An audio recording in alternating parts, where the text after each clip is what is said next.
की एवढ्या मोठ्या प्रमाणावर राष्ट्रवादी काँग्रेसला प्रतिसाद मिळतो आहे। विरोधकाच्या पायाखालची वाळू आता घसरत चाललेली आहे आणि ते स्वतःला फार मोठं समजत आहेत। ते प्रत्येक ठिकाणी सांगायला लागलेत की सगळे मिळून माझ्यावर टीका करतात। आम्हाला टीका करायला कोणावरही वेळ नाही। चोराला चोर म्हणलं तर कोणाला वाईट वाटत असेल तर त्याला आमचा नाईलाज आहे। नांदेड महानगरपालिका क्षेत्रातल्या सगळ्या जागा बिल्डरच्या घशात कोणी घातल्या त्याचं उत्तर त्यांनी दिलं पाहिजे। आपोआप टीका करायचं कमी होईल। आम्ही टीका करत नाही। आम्ही विकासावर मत मागणारी राष्ट्रवादीचे कार्यकर्ते आहोत। परंतु गेल्या 25 वर्षात 30 वर्षात जे काही दिवे लावले ते समोर आहेत। जाहीरनाम्यामध्ये आपण बघितलं राजर्षी शाहू महाराजांचा पुतळा आम्ही उभा केला होय, मग कोणी केला? काँग्रेसने केला का भाजपने केला?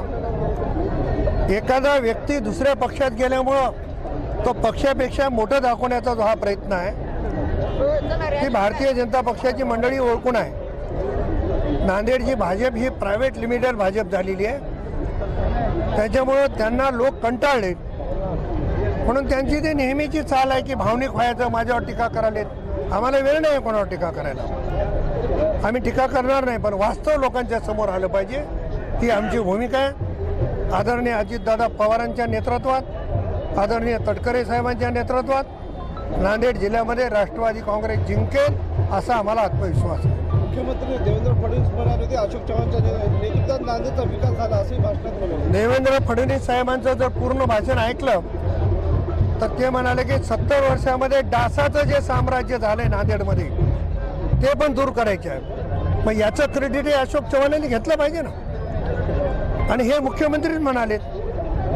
त्याच्यामुळे डासमुक्त नांदेड करण्यासाठी राष्ट्रवादी काँग्रेस मुख्यमंत्री महोदयाच्या आव्हानाला प्रतिसाद देऊन राष्ट्रवादी काँग्रेस प्रयत्न करेगी। सर एक आखिरी सवाल, मुस्लिम जो माइनॉरिटीज़ के जो वार्ड है वहाँ पर राष्ट्रवादी की बढ़ती हुई मकबूलियत को देखते हुए कल असद अवीसी ने राष्ट्रवादी के ऊपर टिप्पणी की कि वो भी सब बीजेपी से मिले हुए हैं, उनके साथ मत दीजिए, ऐसे आरोप लगा रहे हैं। कौन आरोप लगा रहा है मुझे पता नहीं है, मगर हम प्रभाग क्रमांक 12 में और 15 में रात में गए थे। हमारी सभा भी बहुत बड़ी हो गई।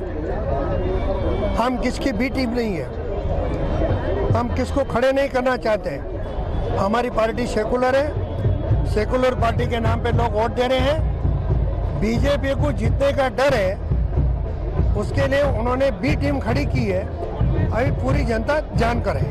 महापौर कुणाचा राष्ट्रवादीचा होणार का शिवसेनेचा युती आहे त्याची? आम्ही ठरवू, पण आम्हाला असं वाटतं की आमच्या पक्षाचा महापौर झाला पाहिजे, त्याच्यामध्ये गैर काही नाही।